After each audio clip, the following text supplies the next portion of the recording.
Hello बच्चों, क्या हाल चाल। मैं आपका अपना अनुसार आपके अपने YouTube चैनल केमिस्ट्री पाठशाला में स्वागत करता हूं। आई होप सभी बच्चे मस्त होंगे, स्वस्थ होंगे और नए वीडियो का इंतजार कर रहे होंगे। तो मैं आपको लेकर आया हूं आपका क्लास 12 का चैप्टर नंबर 6 का बचे हुए कुछ टॉपिक थे हाइलो एल्केन और हाइलो एरीन के। ठीक है, तो आज का हमारा जो टॉपिक रहेगा ये रहेगा हाइलो एल्केन के रासायनिक अभिक्रिया। हमने हाइलो एल्केन के कैसे निर्माण होता है उसके बारे में हमने पढ़ा था। अब हम लोग पढ़ेंगे हाइलो एल्केन के रासायनिक अभिक्रिया के बारे में, है ना। तो हमारा आज का हेडिंग रहेगा हाइलो एल्केन का रासायनिक अभिक्रिया। तो हेडिंग लिख रहे हैं यहाँ पे कि हाइलो एल्केन के रासायनिक अभिक्रिया। ठीक है,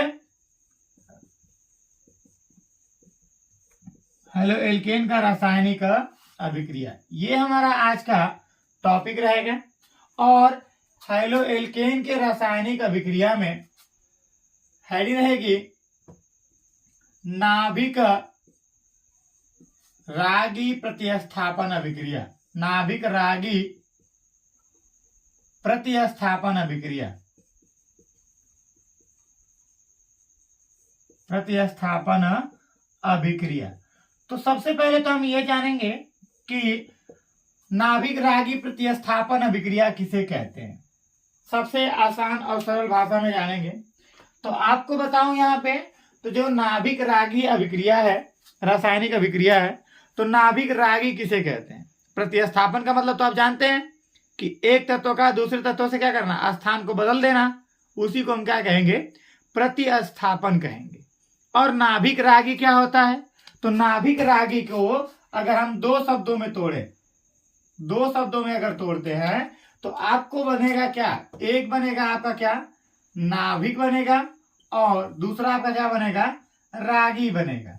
और नाभिक का मतलब कि नाभिक के अंदर कौन सा आवेश होता है, धन आवेश होता है। क्या होता है, धन आवेश होता है। और रागी का मतलब क्या होता है, प्यार मोहब्बत। क्या करना, प्यार मोहब्बत होता है। रागी का मतलब क्या होता है, प्यार मोहब्बत। यानी कि प्लस आवेश के साथ जो जुड़ेगा, प्लस आवेश के साथ जो जुड़ेगा वह क्या कहलाता है, नाभिक रागी कहलाता है। क्या कहलाता है, नाभिक रागी। और नाभिक रागी हमारा क्या होता है, माइनस होता है। तो नाभिक रागी किसे कहते हैं, तो धनावेश परमाणुओं से जुड़ने वाले तत्वों को हम क्या बोलते हैं, नाभिक रागी कहते हैं। क्या कहते हैं, नाभिक रागी कहते हैं। क्या कहते हैं भैया, नाभिक रागी कहते हैं। आई बात समझ में। तो नाभिक रागी, नाभिक से जुड़ने वाले या नाभिक से प्यार मोहब्बत करने वाले क्या कहलाते हैं, नाभिक रागी कहलाते हैं। जैसे में हमारा क्या हो जाएगा, जैसे में हमारा क्या हो जाएगा, जैसे में हो जाएगा क्लोरीन हो जाएगा, फ्लोरीन हो जाएगा, ब्रोमीन हो जाएगा, और क्या हो जाएगा, आयोडीन हो जाएगा, और यहाँ पे क्या हो जाएगा, हाइड्रोक्सी हो जाएगा, इत्यादि। ये सभी हमारे क्या कहलाते हैं, नाभिक रागी तत्व कहलाते हैं। ये सभी हमारे धनावेश के साथ क्या करते हैं, जुड़ते हैं। और यहाँ पे प्रतिस्थापन का मतलब होता है क्या, स्थान बदलना। क्या हो जाएगा, स्थान बदलना। तो आप नाभिक रागी प्रतिस्थापन की जो अभिक्रिया है इसको आप बहुत ही आसान रूप से लिख सकते हैं कि एक नाभिक रागी के द्वारा दूसरे नाभिक रागी के प्रतिस्थापन कर देना, या एक नाभिक रागी किसी दूसरे नाभिक रागी को हटा देता है और हटा करके स्वयं उसका स्थान ग्रहण कर लेता है। तो इस प्रकार की जो अभिक्रिया कहलाएगी वह क्या कहलाएगी, नाभिक रागी प्रतिस्थापन अभिक्रिया कहलाएगी। बहुत ही सिंपल था। नाभिक रागी अभिक्रिया किसे कहेंगे, तो वह अभिक्रिया जिसमें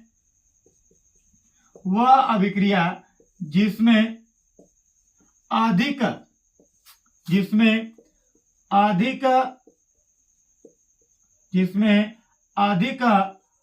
प्रबल नाभिक रागी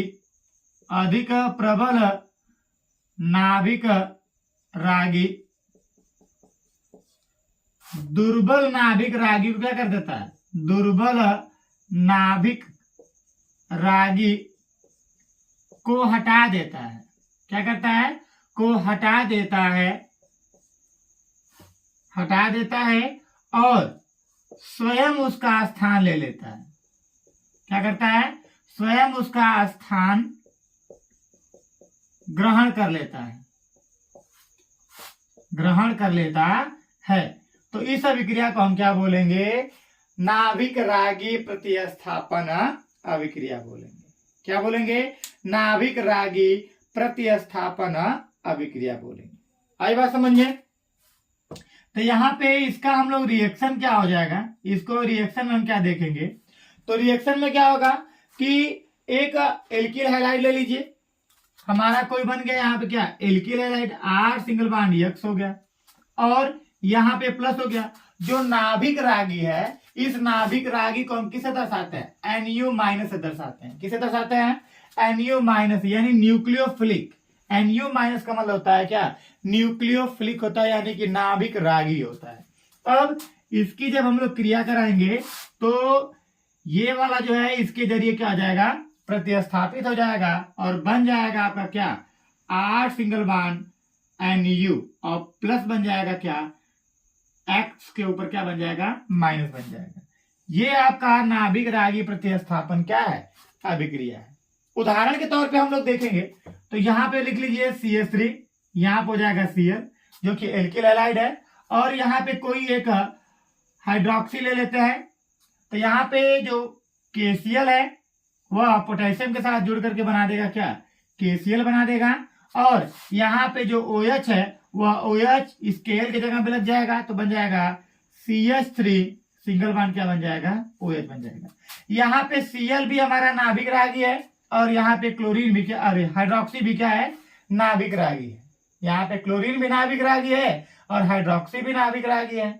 लेकिन हमारा जो हाइड्रोक्सी होता है वह क्लोरीन से क्या होता है? अधिक क्रियाशील होता है, जिसके वजह से क्लोरीन का जगह हट जाता है और उसके जगह पे क्या लग जाता है? OH लग जाता है। आई बात समझ में? तो नाभिक रागी प्रतिस्थापन अभिक्रिया किसे कहते हैं? तो वह अभिक्रिया जिसके अंदर अधिक प्रबल नाभिक रागी दुर्बल नाभिक रागी को क्या कर देता है? हटा देता है, और हटा करके उसका स्वयं स्थान ग्रहण कर लेता है, खुद उसका जगह ले लेता है।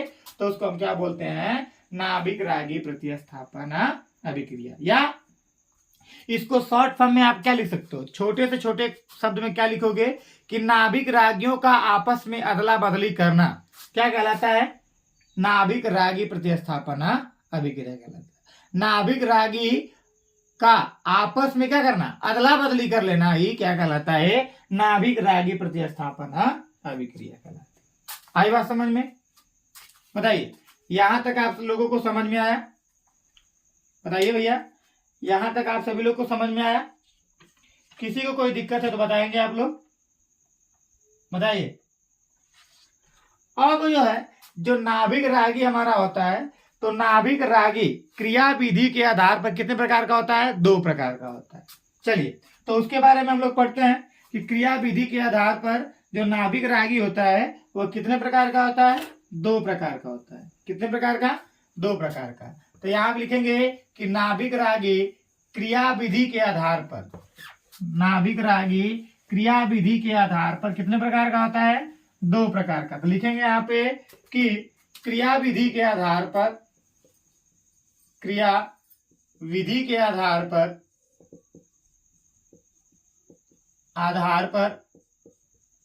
नाभिक रागी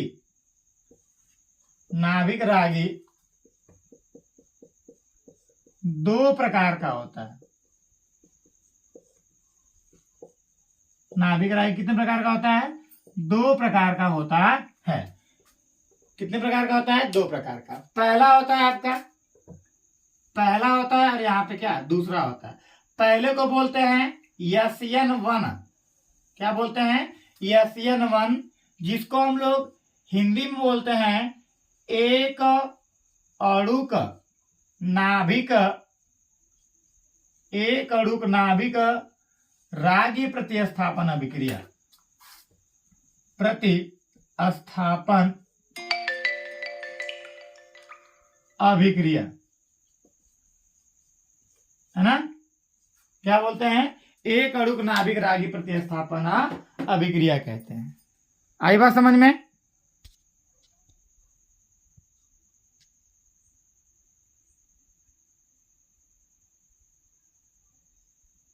चलिए, यहां तक आप लोगों को समझ में आया? तो एक अणुक नाभिक रागी प्रतिस्थापना अभिक्रिया। अगर इसको इंग्लिश में हम लिखें, इसको इंग्लिश में लिखेंगे तो लिखेंगे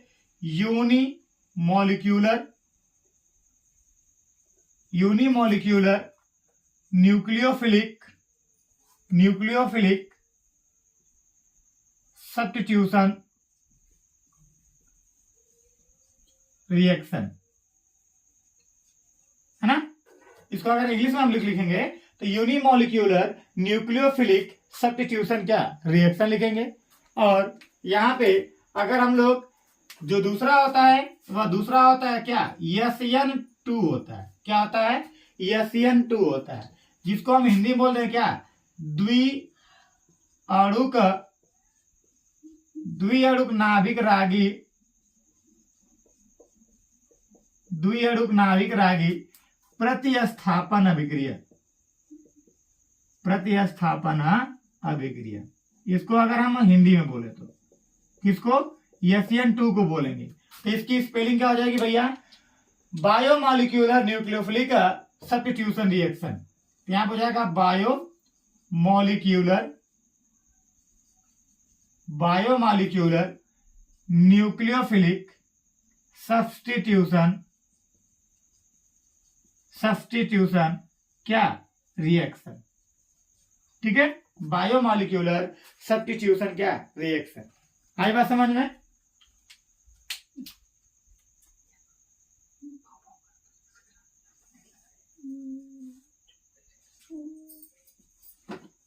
ठीक है, यहां तक समझ में आया आप लोग को? तो SN1 और SN2 अभिक्रिया किसे कहते हैं?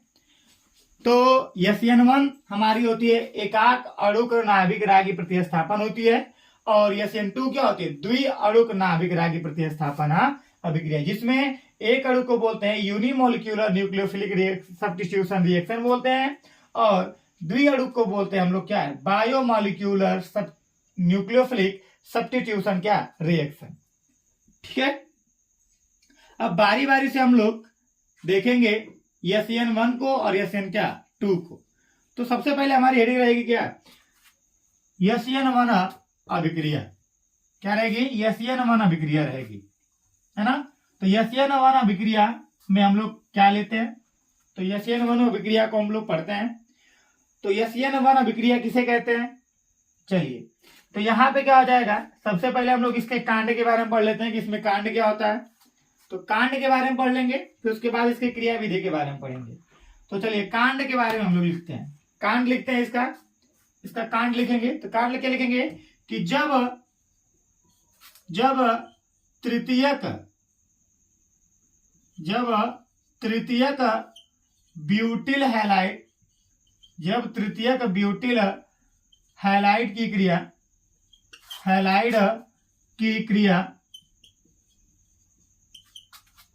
जलीय KOH के साथ कराते हैं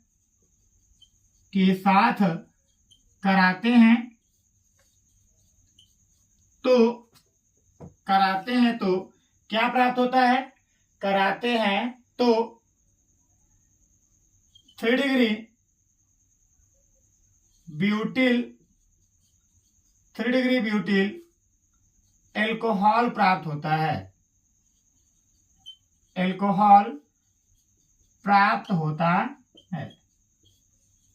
ठीक है, इसके कांड के बारे में पढ़ लेते हैं हम लोग। हमने क्या बताया? 3 डिग्री ब्यूटिल हैलाइड की क्रिया जो है जलीय पोटेशियम हाइड्रोक्साइड के साथ कराते हैं तो क्या प्राप्त होगा? 3 डिग्री ब्यूटिल एल्कोहल प्राप्त होगा। इसके कांड क्या है? इसका कांड यहाँ पे हो जाएगा कि यहाँ पे CH3 सिंगल बॉन्ड CH3 और यहाँ पे हो जाएगा क्या? आपका कोई हैलाइड ले लीजिए, है ना? कोई हैलाइड ले लीजिए। अब यहाँ पे हैलाइड लेने के बाद यहाँ पे आप इसका जो क्रिया है वह एक्वस KOH के साथ आप करवाते हैं तो आपका क्या प्राप्त होगा, CH3 single bond C single bond CH3 single bond CH3 और यहाँ पे क्या हो जाएगा OH और प्लस यहाँ पे X पे क्या हो जाएगा माइनस हो जाएगा, अर्थात यहाँ पे आप क्या लिखेंगे KX लिख दीजिए। ठीक है, यहाँ पे 3 डिग्री यानी कि हाइड्रोजन परमाणु जिस कार्बन परमाणु से जुड़ा है उससे कितने कार्बन परमाणु जुड़े हैं, 3 कार्बन परमाणु जुड़े हुए हैं, अतः यह क्या होगा 3 डिग्री हो जाएगा और यहाँ पे आपका क्या होगा 3 डिग्री ब्यूटिल अल्कोहल प्राप्त हो जाएगा। आई बात समझ में? ये था हमारा इसका कांड, SN1 अभिक्रिया का कांड था। अब इसके हम लोग क्रिया विधि के बारे में पढ़ेंगे। तो क्रिया विधि पढ़ने के लिए इसको हम रफ करते हैं। अगर आप लोगों ने यहां तक उतार लिया होगा तो हम लोग आगे की तरफ चलें। बताइए, अगर आप लोगों ने यहां तक उतार लिया है तो हम लोग आगे की तरफ चलें। चलिए, तो आगे की तरफ हम लोग चलते हैं। तो इसकी क्रिया विधि के बारे में पढ़ते हैं, क्रिया विधि के बारे में पढ़ते हैं, है ना। SN1 अभिक्रिया की क्रिया विधि के बारे में पढ़ते हैं। तो स्टेप नंबर 1 यहां पे लिखते हुए भी चलेंगे।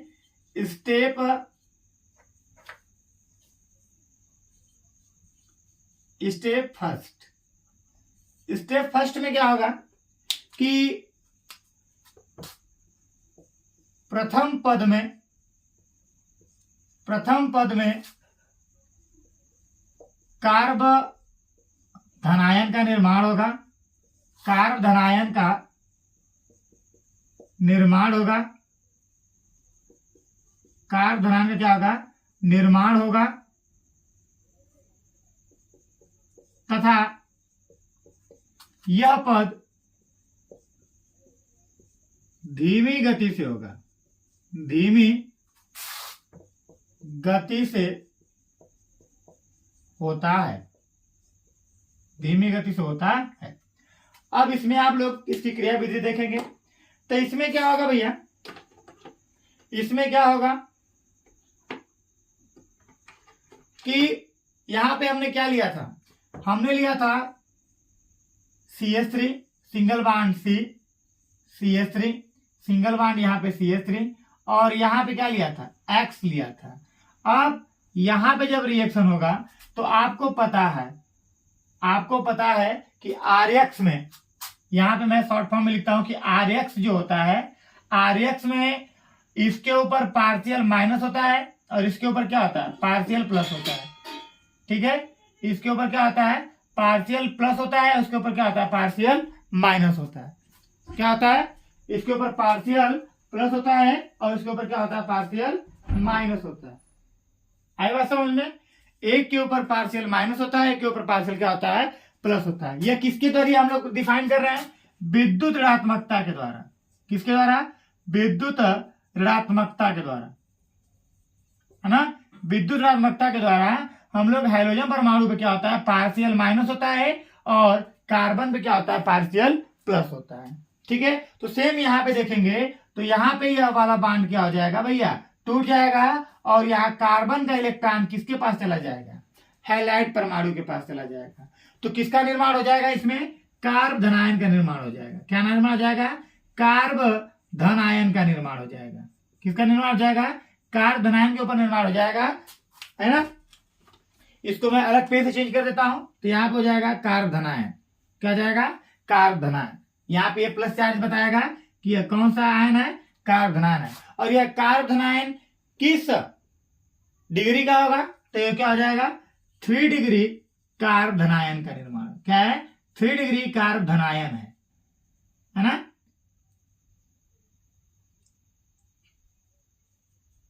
क्या भैया 3 डिग्री कार्ब धनायन बनेगा। ठीक है, और यह 3 डिग्री जो कार्ब धनायन होता है भैया ये क्या होता है अधिक अस्थायी होता है। क्या होता है, ये अधिक अस्थायी होता है। 3 डिग्री कार्ब धनायन क्या होता है, ये अधिक क्या होता है अस्थायी होता है, अस्थायी होता है। क्या होता है अधिक क्या होता है अस्थायी होता है। ये 3 डिग्री कार्ब धनायन क्या होगा अधिक अस्थायी होगा। और यह जितना अधिक अस्थायी होगा वह उतना ही अधिक क्या करेगा तेजी से क्रियाशील तो करेगा, है ना। ये जितना अधिक अस्थायी होंगे यानी कार्ब धनायन जितना अधिक अस्थायी होगा वह उतना ही क्या होगा क्रियाशील होगा। वो उतना ही क्या होगा, क्रियाशील होगा, है ना। तो यानी कि यह जितना अधिक होगा वही उतना क्या होगा, ये क्या होगा, अधिक क्रियाशील होगा, अधिक क्या होगा, क्रियाशील होगा। आई बात समझ में। कार्बनायन हमारा जितना क्या होगा, अधिक अस्थायी होगा, वह उतना ही क्या होगा, अधिक क्रियाशील होगा। तो हमने सिंगल यानी कि यूनिमोलिकुलर न्यूक्लियोफिलिक सब्स्टिट्यूशन रिएक्शन में इसकी जो क्रिया विधि हम लोग पढ़ रहे हैं, यहां पे मैं लिख दूं क्रिया विधि। तो क्रिया विधि में हम लोग पढ़ रहे हैं, तो हम लोग देखेंगे यहाँ पे कि प्रथम पद जो होगा, सबसे पहले तो हमारा जो SN1 अभिक्रिया है, यह 2 पदों में क्या होती है, पूरी होती है। तो यहां पे मैं लिख दूं कि यह क्रिया 2 पदों में क्या होती है, पूर्ण होती है ना। 2 पदों में क्या होती है, पूर्ण होती है, जिसके पहले पद में किसका निर्माण होता है, कार्ब धनायन का निर्माण होता है, और यह पद कैसा होता है, धीमी गति से होता है। जाहिर सी बात है कि यहाँ पे जब यहां से बॉन्ड टूटेगा तो कितनी तेजी से होगा, बहुत स्लो होगा। तो यहाँ पे किस गति से हो रहा है, धीमी गति से, है ना। धीमी गति से कार्ब धनायन का निर्माण होता है। पहले पद में कार्ब धनायन का निर्माण होता है, और यह जो क्रिया होती है कैसी होती है, बहुत ही धीमी गति से होती है। तो जो हमको कार्ब धनायन प्राप्त होता है वह कार्ब धनायन 3 डिग्री कार्ब धनायन कहलाता है, और यह अत्यधिक क्या होता है, अस्थाई होता है, और अस्थाई होने के कारण यह क्या होता है, अधिक क्रियाशील होता है ना। अब जो अगला स्टेप होगा, उस अगले स्टेप में इसी कार्ब धनायन के ऊपर हमारा न्यूक्लियोफिलिक क्या करेगा, आक्रमण करता है। क्या करता है, न्यूक्लियोफिलिक क्या करता है, आक्रमण करता है। आई बात समझ में। चलिए तो इसको हम रफ करते हैं, इसको हम रफ करेंगे, और हम लोग क्या पढ़ेंगे, सेकेंड स्टेप पढ़ेंगे। क्या पढ़ेंगे, सेकेंड स्टेप पढ़ेंगे। अब सेकेंड स्टेप में क्या होता है, सेकेंड स्टेप में क्या लिखेंगे हम लोग, तो सेकेंड स्टेप में लिखेंगे कि इस पद में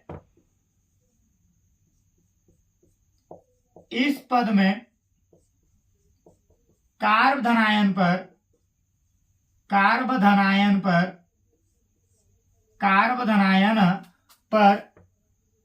न्यूक्लियोफिलिक OH पर माइनस क्या करता है, आक्रमण करता है। क्या करता है, आक्रमण करता है। क्या करता है, आक्रमण करता है।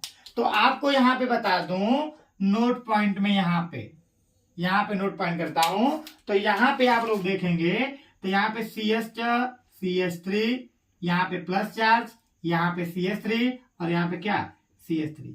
अगर इस कार्ब धनायन के संकरण की बात की जाए, तो इस कार्ब धनायन के संकरण की जब बात की जाएगी, तो इसका संकरण निकल के क्या आएगा, चेक करते हैं। तो इसमें कितने सिग्मा बॉन्ड है, 1 सिग्मा, 2 सिग्मा, और कितने, 3 सिग्मा। यानी कि इसमें सिग्मा बंध की संख्या कितनी आई, 3 आई। अतः इसका जो संकरण होगा वह क्या होगा, sp2 होगा। और sp2 संकरण की जो संरचना होती है वह कुछ इस प्रकार बनती है, ऐसे बनती है। और इनके प्रत्येक कोण कितने होते हैं, 120 डिग्री सेल्सियस के होते हैं। कितने होते हैं, 120 डिग्री सेल्सियस के होते हैं। तो यहाँ पे आप लोग सेकेंड पद में जो कार्ब धनायन बनेगा वह कुछ ऐसे बनेगा ऐसे। यहां पे बन गया क्या, कार्ब धनायन बन गया। अब यहाँ पे हमारा एक आता है क्या, नाभिक स्नेही आता है। क्या आता है, नाभिक स्नेही आता है। तो यहाँ पे जो नाभिक स्नेही के जुड़ने की केस है वह कितने प्रकार की है, 2 प्रकार की है। कितने प्रकार की है, 2 प्रकार की होती है।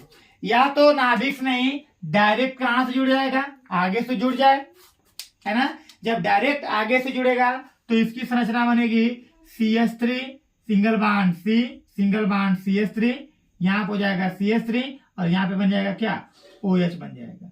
और प्लस यदि नाभिक स्नेही हमारा कहां से जुड़े, पीछे से जुड़ेगा, तो इसकी संरचना कुछ ऐसे बन जाएगी आपकी। कैसे बनेगी, CH3 single bond C single bond CH3 single bond CH3, और यहां बन जाएगा क्या, OH बन जाएगा। तो यहाँ पे दो प्रकार की संरचना, दो प्रकार के यौगिक बनेंगे। 50% तो ये बनेगा और 50% क्या करेंगे, ये बन जाएगा, है ना। और आप, मैंने अभी जस्ट बताया आपको कि 3 डिग्री कार्बन आयन क्या होता है, अधिक अस्थायी होता है। और अधिक अस्थायी होता है तो यह क्या होता है, जल्दी से क्रिया कर लेता है, जल्दी से क्रिया कर लेगा। तो यहाँ पे जो पद है, इस अभिक्रिया की जो गति है वह क्या हो जाएगी, तीव्र गति से हो जाएगी। क्या हो जाएगी, तीव्र गति हो जाएगी। इसकी गति कैसी हो जाएगी, तीव्र गति से। तो यहाँ पर रिएक्शन कैसा होगा भैया, तीव्र गति से होगा। बताइए किसी प्रकार का दिक्कत, बताइए किसी प्रकार का दिक्कत है, समझाएंगे आपको फिर से, बताइए भैया, है ना। अब आपसे पूछा जाएगा कि इसमें अभिक्रिया की कोटि क्या होगी, इसमें अभिक्रिया की कोटि क्या होगी। तो जो हमारा प्रथम पद होता है और जो द्वितीय पद होता है, तो हमारी जब भी अभिक्रिया की कोटि निकलती है वह कैसे निकलती है, धीमा पद पर निकलती है। कहां पे निकलती है, धीमी पद पर निकलती है। ये आप रासायनिक बल गतिकी वाला जो चैप्टर है उसमें आप लोग पढ़ सकते हैं, उसमें बहुत ही अच्छे तरीके से बताया जाएगा। तो जब भी कभी भी अगर हम लोग अभिक्रिया की कोटि निकालनी होगी तो वहां पे अभिक्रिया की कोटि किस पद से निकाली जाती है, तो अभिक्रिया के मंद पद से निकाली जाती है। तो यह पद 2 पदों में पूरा हुआ, यह अभिक्रिया कितने पद में हुआ, 2 पदों में। तो एक पद हुआ किसमें, तीव्र गति से हुआ, और दूसरा किसमें हुआ, मंद से। तो पहला वाला हमारा मंद से हुआ था और दूसरा किससे हुआ था, तीव्र गति से हुआ था। तो तीव्र में हम तो अभिक्रिया की कोटि निकाल नहीं सकते, तो जब मंद में निकालेंगे तो मंद में अभिक्रिया की कोटि निकालेंगे तो अभिक्रिया की कोटि कितनी होगी, इसकी 1 होगी। क्या होगी, 1 होगी। आई बात समझ में। तो यहां पे लिखेंगे, इसको रफ करता हूं और रफ करने के बाद इसको आगे समझाता हूं। तो यहां पे लिखेंगे, आगे हम लोग लिखते चलेंगे कि इस अभिक्रिया में अभिक्रिया की कोटि मंद पद से निकाली जाती है। यहां पे लिखेंगे इस अभिक्रिया में कोटि, इस अभिक्रिया में अभिक्रिया की कोटि प्रथम कोटि की होती है, प्रथम कोटि की होती है ना। इसमें कोटि का मान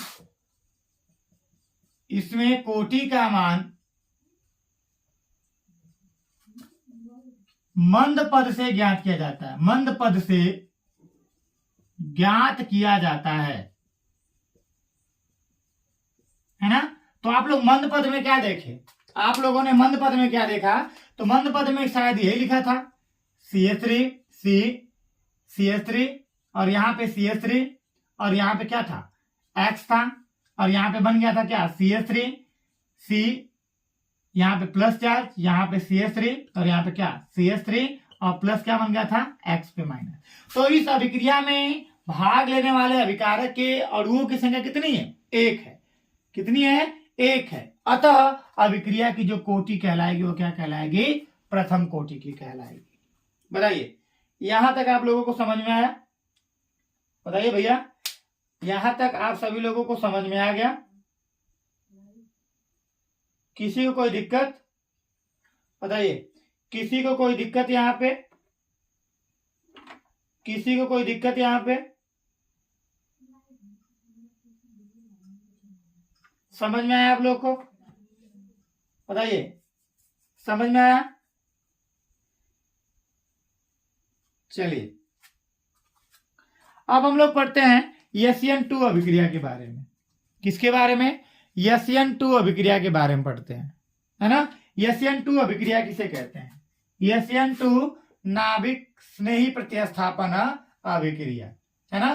तो यहाँ पे बस मैं थोड़ा सा इसको रफ करूंगा, यहाँ पे यूनि की जगह बायो कर दूंगा, ठीक है, और यहाँ पे इसको रफ कर देता हूं, बाकी को रफ कर देता हूं, और हमारा जो हेडिंग रहेगी उसको ऐसे छोड़ देता हूं, बस उसमें थोड़ा सा बदलाव करूंगा। तो यहाँ पे रिएक्शन हमारा क्या है, SN2 रिएक्शन है, और यहाँ पे क्या है, द्विअणुक अभिक्रिया। यहाँ पे हो जाएगा बायोमॉलिक्यूलर। क्या हो जाएगा, बायोमॉलिक्यूलर। तो यहाँ पे हम इसको बना देते हैं ब्लैक पेन से, बन जाएगा क्या, बायोमॉलिक्यूलर, है ना, बायोमॉलिक्यूलर न्यूक्लियोफिलिक सब्स्टिट्यूशन रिएक्शन। इसमें क्या होता है, इसके कांड के बारे में जान जाते हैं, इसके कांड के बारे में जानते हैं। तो इसका कांड क्या होता है, इसका कांड यही है भैया कि कांड है कि 1 degree alkyl halide, 1 degree alkyl halide की क्रिया पोटेशियम हाइड्रोक्साइड, जो किस में रहेगा, एक्वस अवस्था में रहेगा, पोटेशियम हाइड्रोक्साइड से कराया जाता है,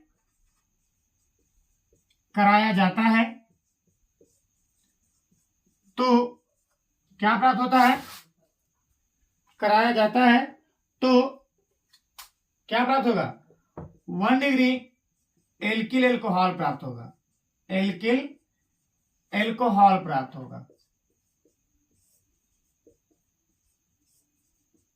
आई बात समझ में। चलिए कांड पढ़ लिए, अब कांड का रिएक्शन पढ़ लेते हैं। कांड का रिएक्शन क्या हो जाएगा, तो यहां बनेगा CH3 बन जाएगा, और यहां पे बन गया क्या, X कोई हाइड्रोजन परमाणु, और प्लस यहाँ पे R सिंगल बॉन्ड, सॉरी यहाँ पे बन जाएगा KOH, और रिएक्शन करेगा तो बना देगा क्या, CH3OH बन जाएगा, है ना, CH3OH बन जाएगा, यानी कि मेथिल एल्कोहल बन जाएगा, और प्लस यहाँ पे क्या बन जाएगा, KX बन जाएगा। ठीक है, ये है मेथिल हैलाइड, मेथिल हैलाइड, और ये हमारा क्या है, मेथिल एल्कोहल, मेथिल एल्कोहल हो जाएगा। ठीक है, ये हमारा इसका कांड है, SN2 अभिक्रिया का कांड है। अब SN2 अभिक्रिया का ये कांड हो गया। अब इसके रिएक्शन के बारे में यानी क्रिया विधि के बारे में पढ़ते हैं, है ना, इसके क्रिया विधि के बारे में पढ़ते हैं। चलिए तो इसकी क्रिया विधि के बारे में पढ़ेंगे, इसको रफ करता हूं, कांड इसका समझ में आ गया होगा। चलिए इसके क्रिया विधि के बारे में लिखते हैं। तो इसकी जो क्रिया विधि होती है वो केवल क्या होती है, एक पदीय होती है। क्या होती है, एक पदीय होती है। यहां पे लिखेंगे क्रिया विधि, यहां पे क्या लिखेंगे, क्रिया विधि।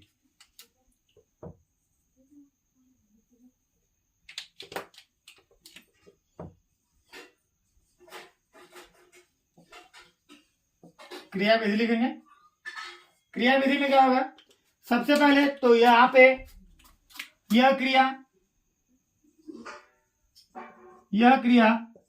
एक पद में क्या होती है, संपन्न होती है। एक पद में क्या होती है, संपन्न होती है, और इसमें किसी प्रकार का कार्बधान का निर्माण नहीं होता है ना, इसमें किसी प्रकार का कार्बधान का निर्माण नहीं होता है ना, इसमें किसी प्रकार का कार्बधान का निर्माण नहीं होता है ना, इसमें किसी प्रकार का कार्बधान का निर्माण नहीं होता है। तो यहां पे क्या हो जाएगा, यहां पे लिखेंगे इसमें कार्बधनायन का निर्माण, कार्बधनायन का निर्माण नहीं होता है, कार्बधनायन का निर्माण नहीं होता है। ठीक है, कोई दिक्कत। चलिए तो क्रिया विधि में क्या हो जाएगा, क्रिया विधि में अगर मैं इसको बनाऊं आपको एक सिंगल बॉन्ड यहां पे ऐसे, यहां पे लिखूं X, यहां पे हो जाएगा H, ये हो गया H, यहां पे हो गया H, बन गया। अगर इसका हम लोग संकरण निकालेंगे तो संकरण निकालेंगे तो आपका क्या आएगा, sp3 आएगा, sp3 आएगा। तो इसकी संरचना कैसे बन जाएगी, चतुष्फलकीय बन जाएगी। क्या बन जाएगी, चतुष्फलकीय। तो इस प्रकार बनेगी, H single bond C, single bond 1H, single bond 2H, single bond 3H, sorry यहाँ पे क्या बन जाएगा H, और यहाँ पे बन जाएगा क्या X बन जाएगा, बन गया यहाँ पे। और यहाँ पे हम लोग ले आते हैं क्या, OH माइनस लाएंगे, क्या लाएंगे, OH माइनस लाएंगे। और यहाँ पे आप लोग देखेंगे, यहाँ पे आप लोग देखेंगे तो जो हमारा 3 डिग्री एल्किल हैलाइड होता है, 3 डिग्री जो एल्किल हैलाइड होता है वह क्या होता है, अधिक क्रियाशील होता है। और 1 डिग्री जो मेथिल हैलाइड होता है वह मेथिल हैलाइड क्या करता है, मेथिल हैलाइड क्या होगा,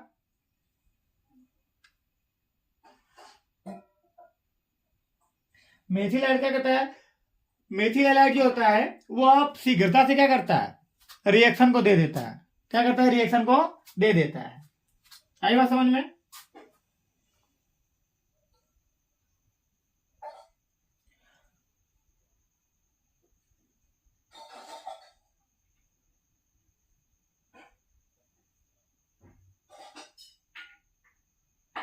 जिसमें जो तृतीयक हैलाइड होता है वो क्या होता है, बहुत कम क्रियाशील होता है ना। चलिए तो यहां पे करेंगे तो आप देखेंगे तो यहाँ पे 2 ऑप्शन उत्पन्न होगा। यहाँ पे कितने ऑप्शन होंगे, 2 ऑप्शन उत्पन्न होंगे। पहला कि जो हमारा नाभिक नहीं है, OH है, अगर यह आगे से आक्रमण करता है तो क्या होगा, यह आगे से आक्रमण करेगा तो क्या होगा, आपको बताऊं तो यहां पर भी माइनस है और इसके ऊपर भी माइनस है, और दोनों माइनस माइनस है तो आपस में एक दूसरे से क्रिया तो नहीं होने देगा। तो यहां पे क्या बन जाएगा, no reaction, no reaction, no reaction, है ना। और हमको पता है कि जब तक कोई प्रभावी टक्कर नहीं होगा तब तक हमारे उत्पाद का निर्माण होने वाला नहीं है। तो वही तरह क्या हो जाएगा कि यहाँ पे अगर OH है सामने से टकराएगा तो यहाँ पे भी माइनस है, यहाँ पे भी माइनस है, तो यहाँ पे किसी प्रकार का प्रभावी टक्कर होने वाला नहीं। तो यहाँ पे क्या करता है कि ये जो हमारा OH है, यह OH कहाँ से आता है, पीछे से आता है, क्या करता है, पीछे से आता है। और जब पीछे से आएगा तो रिएक्शन बनेगा, इसे पीछे से आएगा और जोरदार तरीके से टक्कर मारेगा। और जब जोरदार तरीके से टक्कर मारेगा तो आपका बनेगा H single bond C single bond H और यहाँ पे H, और हमारा जो क्लोरीन का बॉन्ड है, जो हाइड्रोजन बॉन्ड है, वह एकदम पूरी तरीके से झंझना जाएगा। और झंझना जाने के बाद पार्शियल रूप से क्या होगा, पार्शियल रूप से कार्बन से क्या होता जाएगा, अलग होता हुआ दिखाई देगा। क्या हो जाएगा, कार्बन से अलग होता हुआ क्या करेगा, दिखाई देगा, है ना। यहाँ पे जो OH है यहाँ पे क्या करेगा, पश्च आक्रमण करेगा, क्या करेगा, पश्च आक्रमण करेगा, यानी पीछे से आक्रमण करेगा, आगे से आक्रमण कर नहीं कर सकता, क्योंकि इसके आगे कौन पड़ेगा, एक न्यूक्लियोफिलिक पड़ेगा, और वो भी न्यूक्लियोफिलिक में क्या होने लगेगा, प्रतिकर्षण हो जाएगा, जिसकी वजह से यह रिएक्शन नहीं होगा। इसलिए हमारा जो न्यूक्लियोफिलिक होता है वह पीछे से आक्रमण करता है, और पीछे से खूब जोरदार तरीके से आक्रमण करता है, तो हाइड्रोजन और कार्बन के बीच का बॉन्ड क्या होता है, झंझना जाता है एकदम, और झंझनाने के बाद ये हल्के हल्के क्या होने लगता है, उससे अलग अलग होता हुआ दिखाई देगा। और हमारा जो न्यूक्लियोफिलिक है वह कार्बन से आंशिक रूप से क्या होता दिखाई देगा, जुड़ता हुआ दिखाई देगा। और यहाँ पे यह जो अवस्था होती है, इस अवस्था को हम क्या बोलते हैं, संक्रमण अवस्था बोलते हैं। क्या बोलते हैं, संक्रमण अवस्था कहते हैं। क्या कहते हैं, संक्रमण अवस्था कहते हैं, है ना। इसमें अभिक्रिया की जो कोटि होगी, इसमें यहाँ पे लिखेंगे, इसको थोड़ा सा मैं रफ करता हूं, और रफ करने के बाद पन्ना बचाने का प्रयास करता हूं, पेज बचाने का प्रयास करता हूं, तो मैं थोड़ा सा ऐसे करके ऐसे बना देता हूं, है ना। यानी कि पश्च अभिक्रिया करता है, यहां लिखेंगे पश्च आक्रमण, है ना, पश्च आक्रमण करता है। यहाँ पे अगर देखी जाए तो अभिक्रिया की जो कोटि होगी वह अभिक्रिया की कोटि क्या होगी, 2 होगी। क्यों, क्योंकि अभिक्रिया में कितने अणु भाग ले रहे हैं, 2 अणु भाग ले रहे हैं। तो यहाँ पे लिखेंगे अभिक्रिया की कोटि, अभिक्रिया की कोटि, अभिक्रिया की कोटि क्या होगी, द्वितीय होगी, द्वितीय होगी। और इस अभिक्रिया को द्विअणु क्यों कहते हैं? क्योंकि इस अभिक्रिया में कितने अणु भाग ले रहे हैं? 2 अणु भाग ले रहे हैं, इसलिए इसका नाम क्या पड़ा? द्विअणु का नाभिक रागी प्रतिस्थापन अभिक्रिया। तो यहाँ पे अभिक्रिया की जो कोटि होगी वो क्या होगी? द्वितीय होगी। क्या होगी? द्वितीय होगी। बताइए, कोई दिक्कत?